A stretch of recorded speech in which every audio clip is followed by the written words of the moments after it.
জনগণ রক্ত দিতে জানে। এই বাংলার দেশে লোক না, আমরা বাঙালিরা রক্ত দিয়ে পরীক্ষিত, আমরা সাহসী যাবো। ইসলামী ব্যাংক খুব ছোট জিনিস, খুব ছোট জিনিস, গরম পানি দিয়ে ঠান্ডা করতে পারবেন না।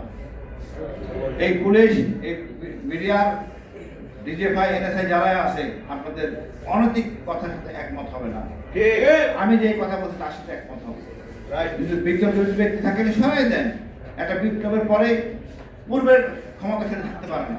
যে লোকগুলি ওই সরকারের সহযোগিতা করতে সবাই অপরাধী, কারণ তারা প্রতিবাদ করে নাই, প্রতিহত করে নাই। বর্তমানে আমি এত ঝামেলায় আসবো না। ইসলামী ব্যাংক আমাদের কষ্ট অর্জিত টাকার জায়গা রাখা, আমার নিজের, আমার পরিবারও আছে।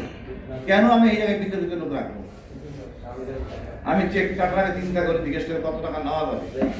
এই অবস্থা আমাদের রাখা হয়েছে। আমরা এই দেশ স্বাধীনতায় বা 24শে বিপ্লবে এদের কোনো ভূমিকা নাই। এরাই জায়গায় আবার আগের জায়গায় বসে গেছে। আমরা আসলে ঠিক মতো কাজ করতে পারি না।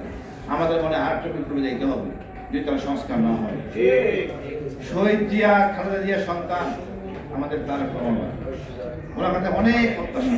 উনি ঠিক পথেই থাকবেন ইনশাআল্লাহ। কিন্তু আশেপাশের সঙ্গী লোকজনগুলো দুষ্ট, যারা ভারতের প্রেমে আসক্ত, তারা চায় আমরা যারা ব্যস্ত থাকি এইসব কর্মকাণ্ডে, যাতে অন্য কাজগুলো তারা করতে পারে।